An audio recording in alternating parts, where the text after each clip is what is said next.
오늘 이 시간 하나님께서 우리에게 주시는 말씀은 미가서 7장 1절에서 20절까지 말씀입니다. 구약성경 1296쪽 미가 7장 1절에서 마지막 절까지 말씀. 우리가 주일마다 미가서의 말씀을 배워왔는데 오늘 마지막 시간이 되겠네요. 같이 보겠습니다. 함께 봅니다. 재앙이로다 나여 나는 여름 가위를 딴 후와 포도를 거둔 후 같아서 먹을 포도송이가 없으며 내 마음에 사모하는 처음 익은 무화과가 없도다. 경건한 자가 세상에서 끊어졌고 정직한 자가 사람들 가운데 없도다. 무리가 다 피를 흘리려고 매복하며 각기 그물로 형제를 잡으려 하고 두 손으로 악을 부지런히 행하는도다. 그 지도자와 재판관은 뇌물을 구하며 권세자는 자기 마음의 욕심을 말하며 그들이 서로 결합하니 그들의 가장 선한 자라도 가시 같고 가장 정직한 자라도 찔레 울타리보다 더하도다. 파수꾼들의 날 곧 그들 가운데 형벌의 날이 임하였으니 이제는 그들이 요란하리로다.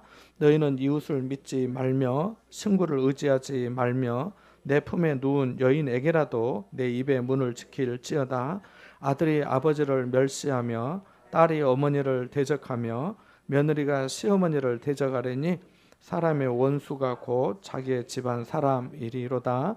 오직 나는 여호와를 우러러보며 나는 나를 구원하시는 하나님을 바라보나니 나의 하나님이 나에게 귀를 기울이시리로다. 나의 대적이여 나로 말미암아 기뻐하지 말지어다. 나는 엎드러질지라도 일어날 것이요 어두운데 앉을지라도 여호와께서 나의 빛이 되실 것임이로다. 내가 여호와께 범죄하였으니 그의 진노를 당하려니와 마침내 주께서 나를 위하여 논쟁하시고 심판하시며 주께서 나를 인도하사 광명에 이르게 하시리니 내가 그의 공의를 보리로다. 나의 대적이 이것을 보고 부끄러워하리니 그는 전에 내게 말하기를 내 하나님 여호와가 어디 있느냐 하던 자라. 그가 거리에 진흙같이 밟히리니 그것을 내가 보리로다. 내 성벽을 건축하는 날 곧 그날에는 지경이 넓혀질 것이라. 그날에는 아수르에서 애굽 성읍들에까지 애굽에서 강까지 이 바다에서 저 바다까지 이 산에서 저 산까지의 사람들이 내게로 돌아올 것이나 그 땅은 그 주민의 행위의 열매로 말미암아 황폐하리로다. 원하건대 주는 주의 지팡이로 주의 백성 곧 갈멜 속 살림에 홀로 거주하는 주의 기업의 양떼를 먹이시되 그들을 옛날같이 바산과 길르앗에서 먹이시옵소서. 이르시되 네가 애굽 땅에서 나오던 날과 같이 내가 그들에게 이적을 보이리라 하셨느니라. 이르되 여러 나라가 보고 자기의 세력을 부끄러워하여 손으로 그 입을 막을 것이요 귀는 막힐 것이며 그들이 뱀처럼 티끌을 핥으며 땅에 기는 벌레처럼 떨며 그 좁은 구멍에서 나와서 두려워하며 우리 하나님 여호와께로 돌아와서 주로 말미암아 두려워하리이다. 주와 같은 신이 어디 있으리까? 주께서는 죄악과 그 기업의 남은 자의 허물을 사유하시며 인애를 기뻐하심으로 진노를 오래 품지 아니하시나이다. 다시 우리를 불쌍히 여기셔서 우리의 죄악을 발로 밟으시고 우리의 모든 죄를 깊은 바다에 던지시리이다. 주께서 옛적에 우리 조상들에게 맹세하신 대로 야곱에게 성실을 베푸시며 아브라함에게 인애를 더하시리이다. 아멘.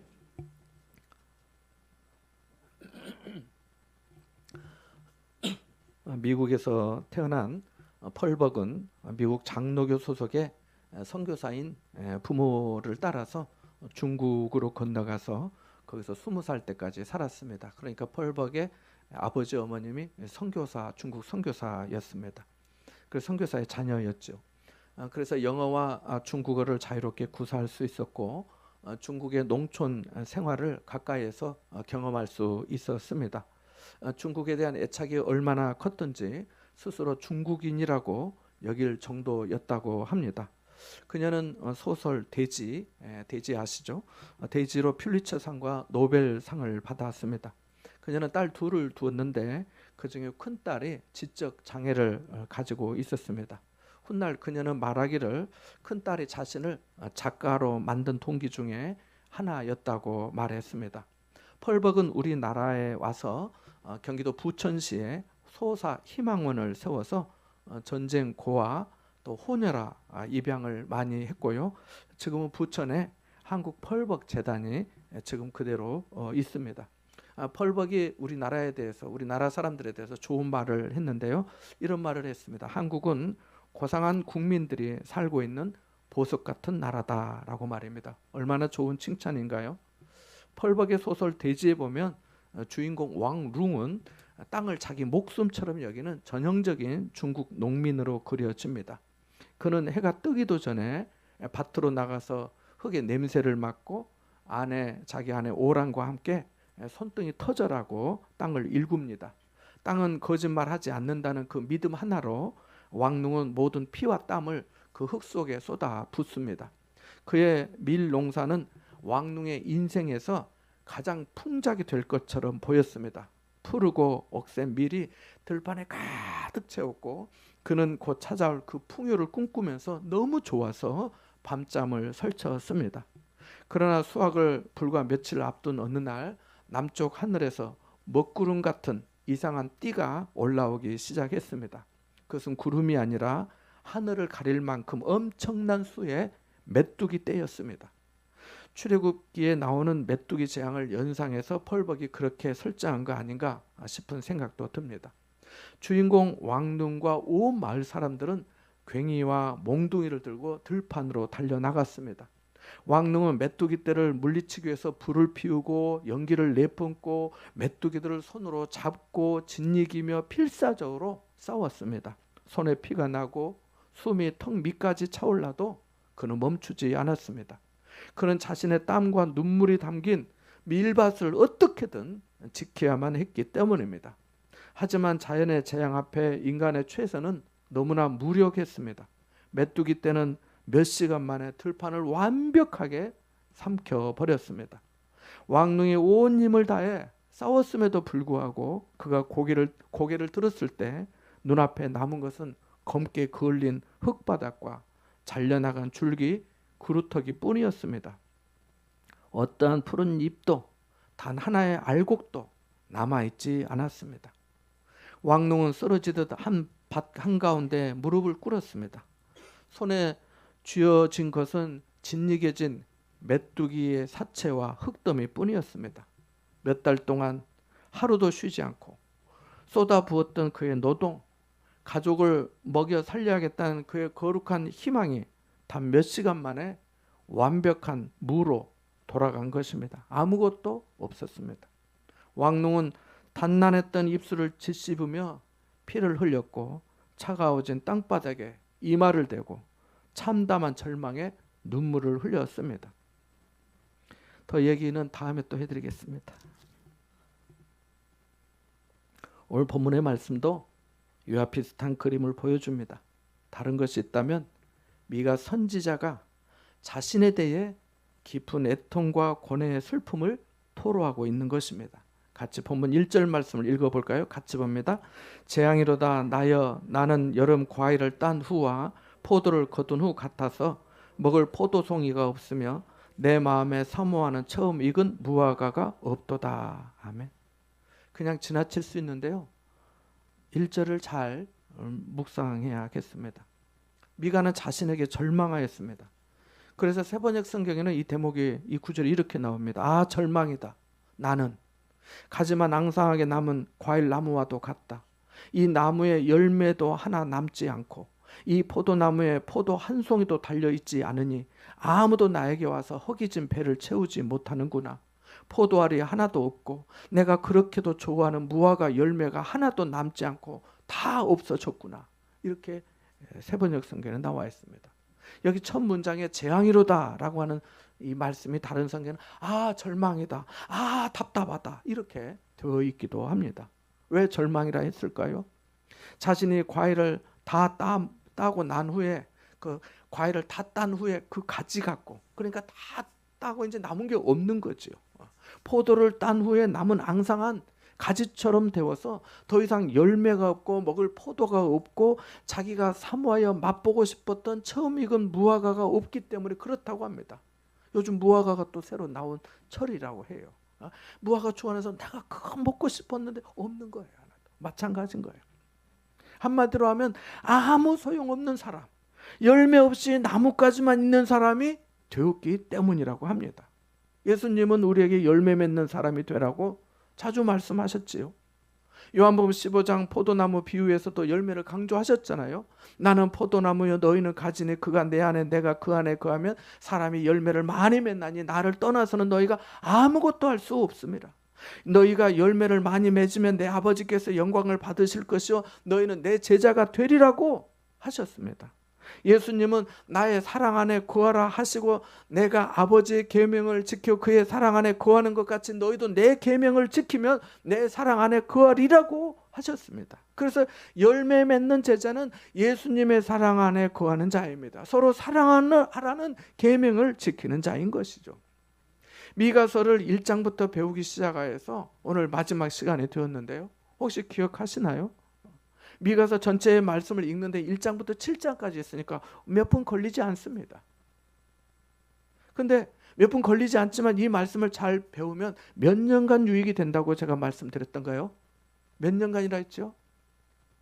감사합니다. 아무도 말씀을 못 하시네. 설교를 어떻게 해야 되지?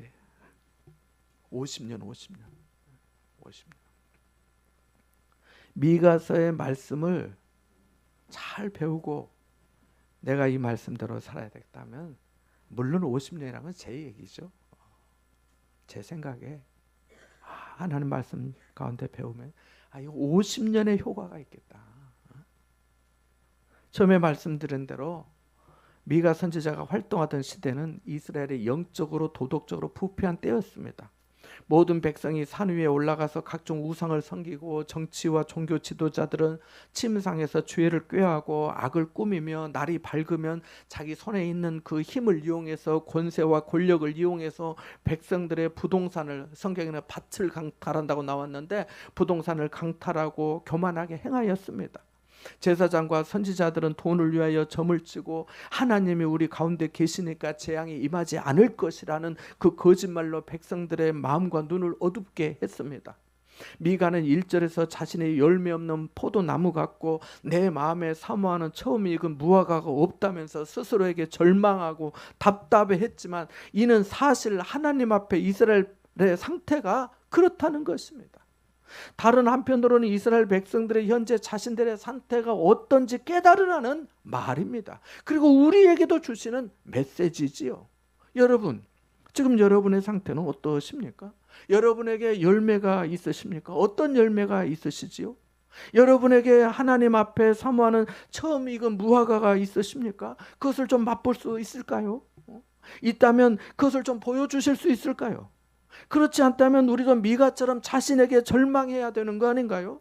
답답해하면서 재앙이로다, 절망이다, 답답하다 라고 단식하면서 자신을 살펴야 되는 거 아닌가요? 미가 선지자는 왜 열매가 없는지 당시 시대상을 우리에게 보여줍니다. 같이 2절에서 6절의 말씀을 읽어보겠습니다. 2절부터 6절까지입니다. 함께 봅니다. 경건한 자가 세상에서 끊어졌고 정직한 자가 사람들 가운데 없도다. 무리가 다 피를 흘리려고 매복하며 각기 그물로 형제를 잡으려 하고 두 손으로 악을 부지런히 행하는 도다. 그 지도자와 재판관은 뇌물을 구하며 권세자는 자기 마음의 욕심을 말하며 그들이 서로 결합하니 그들의 가장 선한 자라도 가시 같고 가장 정직한 자라도 찔레 울타리보다 더하도다. 그들의 파수꾼들의 날 곧 그들 가운데 형벌의 날이 임하였으니 이제는 그들이 요란하리로다. 너희는 이웃을 믿지 말며 친구를 의지하지 말며 내 품에 누운 여인에게라도 내 입의 문을 지킬지어다. 아들이 아버지를 멸시하며 딸이 어머니를 대적하며 며느리가 시어머니를 대적하리니 사람의 원수가 곧 자기 집안 사람이리로다. 아멘. 창세기에 보면 아브라함의 조카 식구가 살고 있는 이 소돔성을 위해서 중보기도하는 내용이 나옵니다. 소돔의 죄악이 넘쳐나서 하나님이 거기를 심판하시기로 작정하셨습니다. 그런데 이 사실을 안 아브라함이 하나님께 그 조카 롯만이 아니라 다른 사람들도 있으니까 구원해 주시기를 기도합니다. 아브라함이 어떻게 기도했지요? 아브라함이 이렇게 기도했어요. 하나님, 주님께서 의인을 악인과 함께 멸하시겠습니까? 그 도시에 의인이 50명이 있어도 멸하시겠습니까?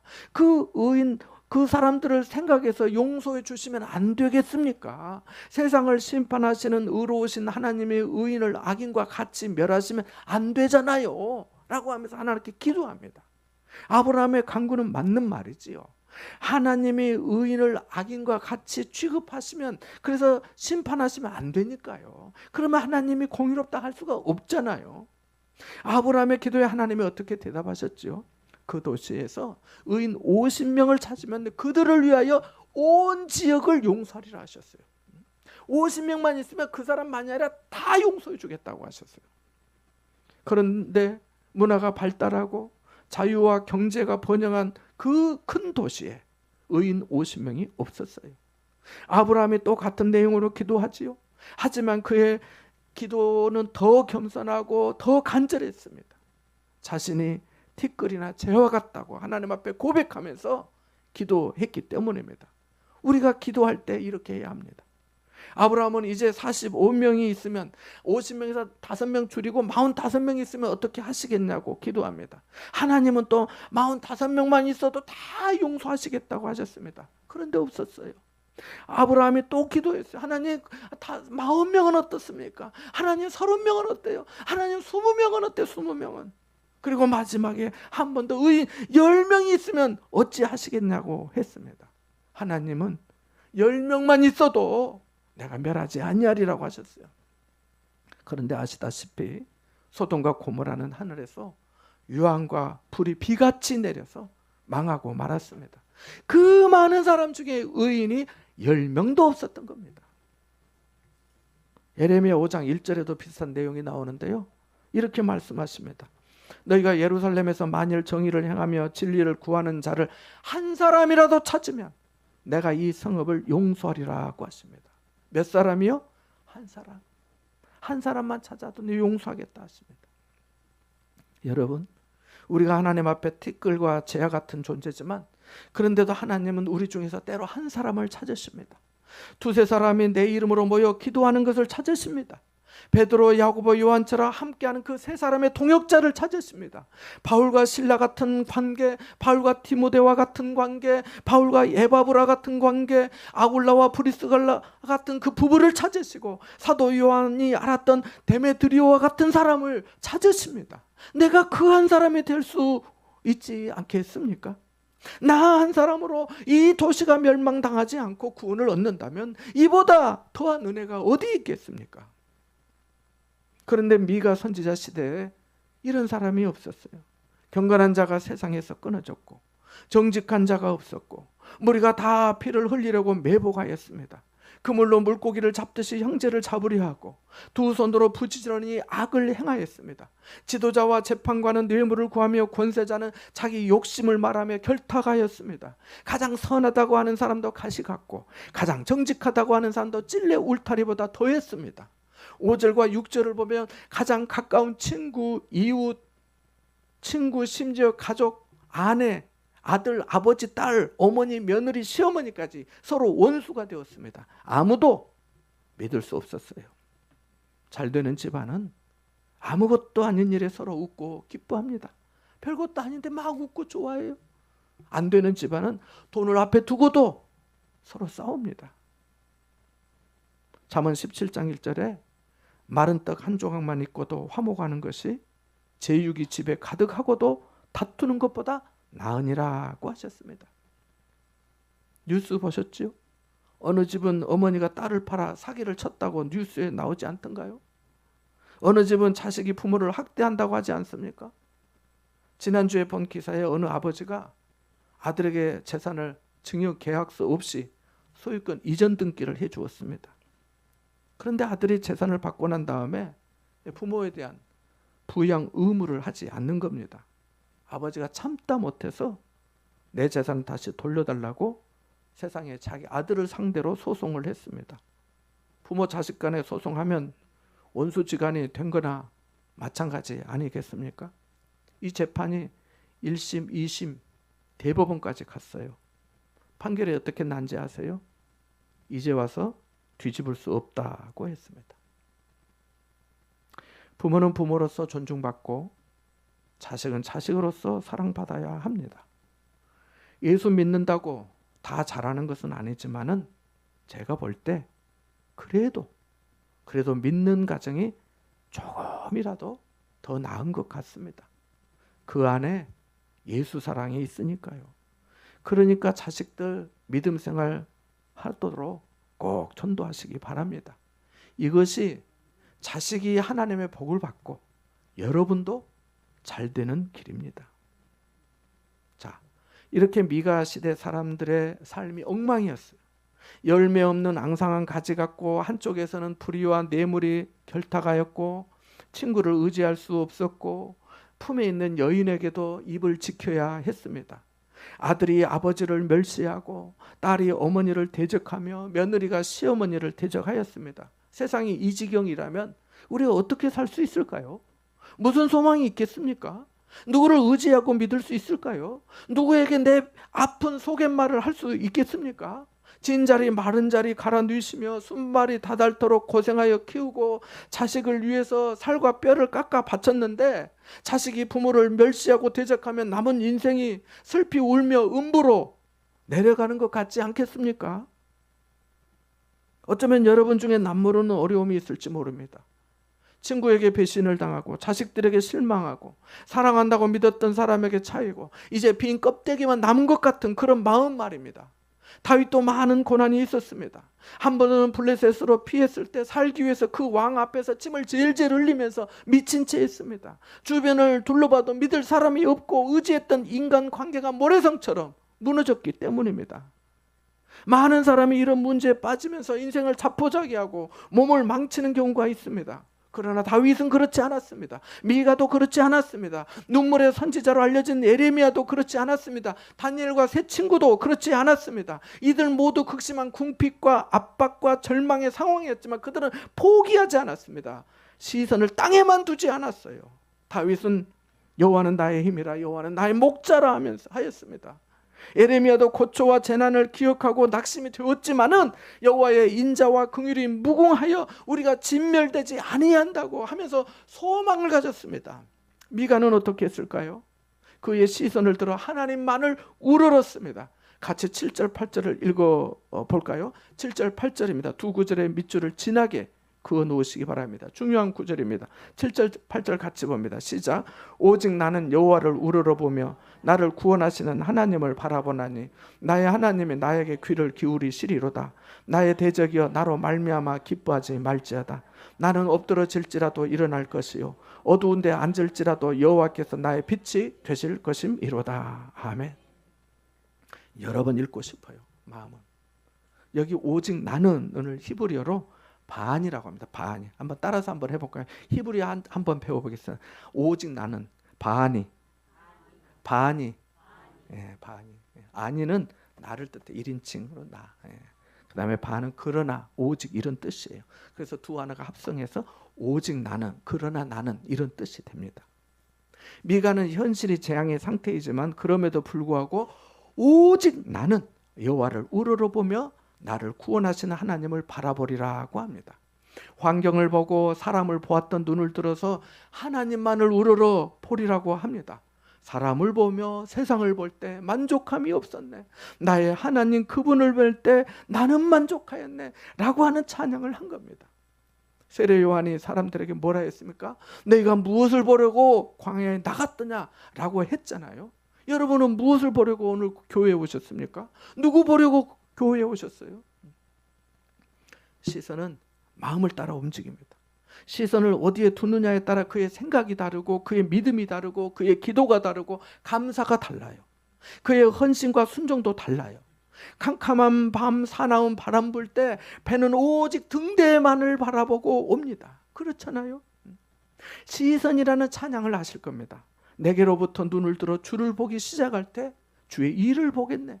내 작은 마음 돌이키사 하늘에 꿈꾸게 하네. 주님을 볼 때 모든 시선을 주님께 드리고 살아계신 하나님을 느낄 때 내 삶은 주의 역사가 되고 하나님이 일하기 시작하네.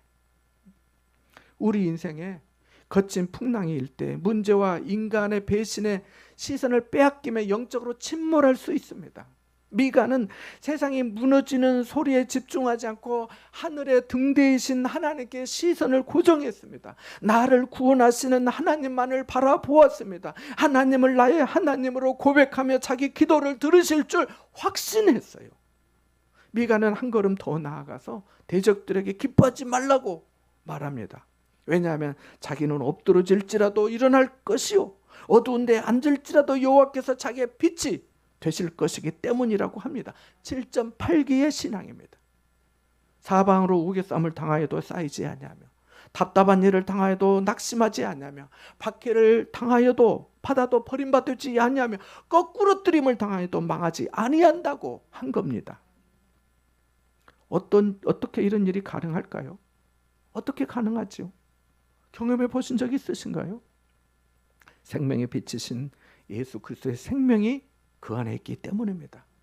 우리는 자주 넘어졌습니다. 엎드러질 때가 많았어요.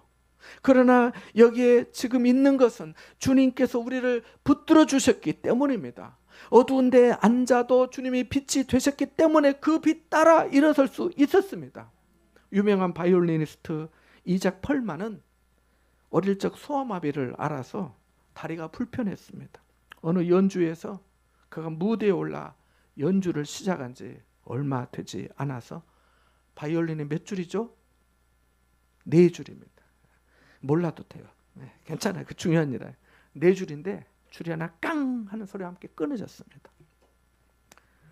청중들은 순간 조용했고 연주가 중단될 것이라고 생각했습니다. 그러나 펄만은 눈을 감고 잠시 생각하더니 남은 3개의 줄로만 곡을 처음부터 다시 재구성하여 완벽하게 연주해냈습니다. 연주를 마치고 그가 이렇게 말했어요. 때로는 남은 것만 가지고 음악을 만들어내는 것이 음악가의 사명입니다. 여러분, 성도가 세상에서 넘어지고 엎드러질 때가 있습니다. 원수 마귀는 그럴 때마다 우리에게 너는 이제 끝났어 라고 비웃습니다. 그러나 하나님은 끊어진 줄 같은 인생에도 다시 재기할 수 있는 은혜를 주시는 줄 믿습니다. 우리의 엎드러짐이 완전한 패배가 아니라 하나님의 일하심을 경험하는 기회가 되는 줄 믿으시기 바랍니다.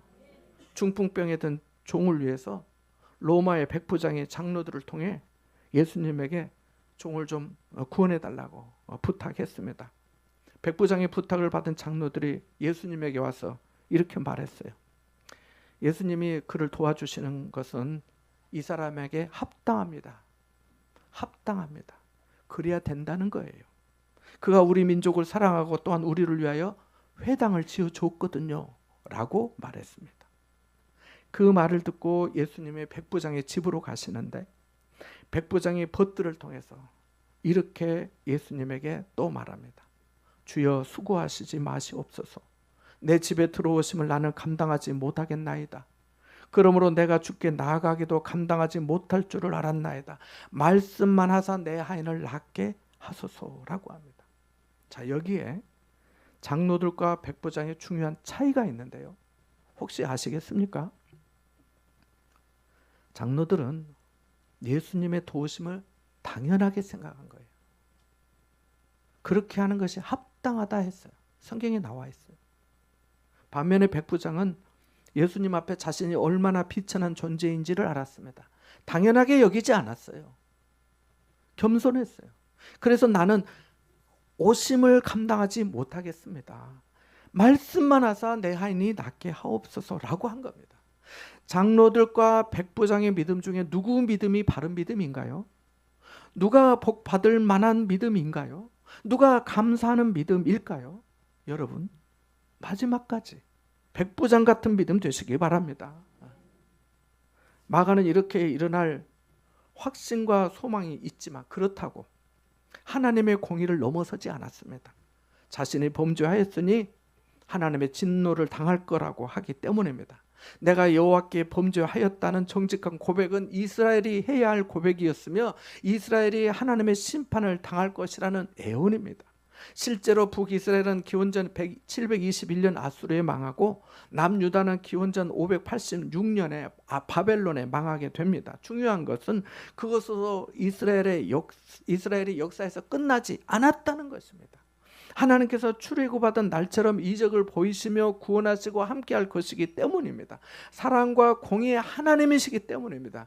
9절에서 16절까지의 말씀이 그런 내용입니다. 우리는 내가 하나님께 한 일, 내가 하나님께 한 짓, 하나님께서 나를 위하여 하신 일을 함께 생각할 수 있어야 합니다.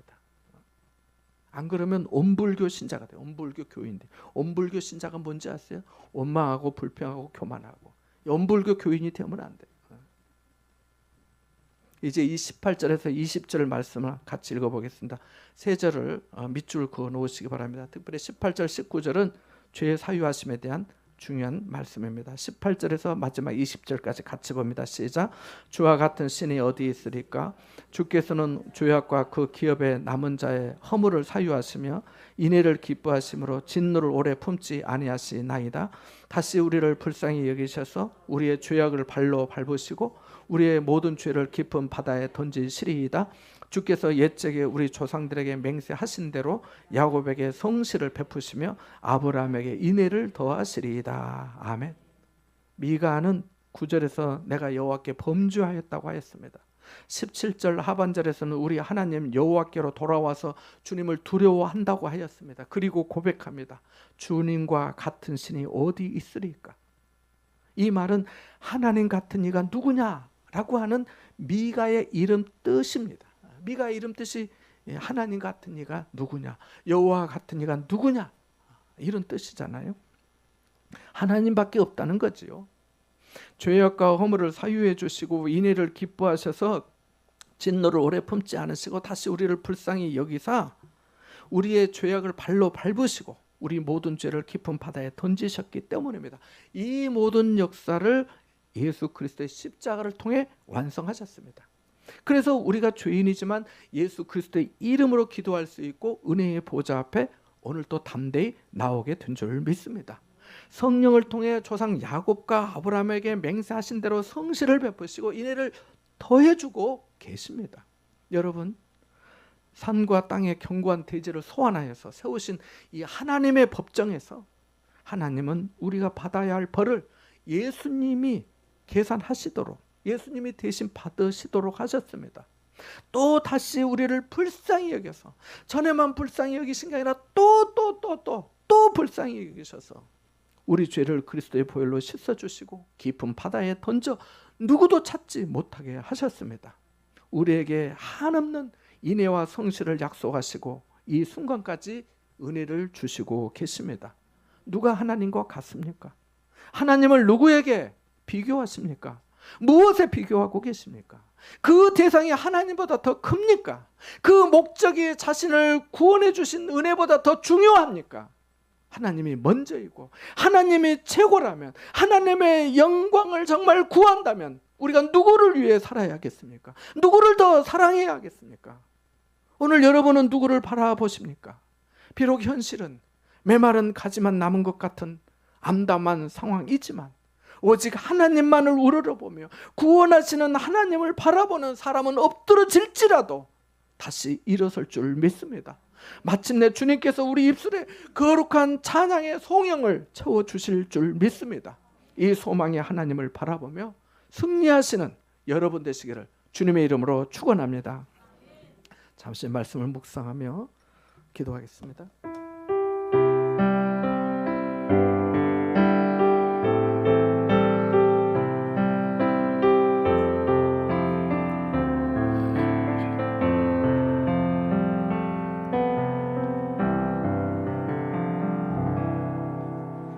하나님 아버지, 열매는 없고 앙상한 가지만 남은 것 같은 저희를 불쌍히 여겨 주옵소서.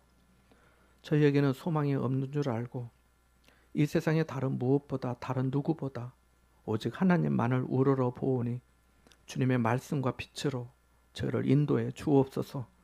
하나님 같은 분이 없는 줄 아오니 저희에게 인애와 성실을 그치지 마시고 항상 복되고 선한 길로 인도해 주옵소서. 예수님의 이름으로 기도하옵나이다. 아멘.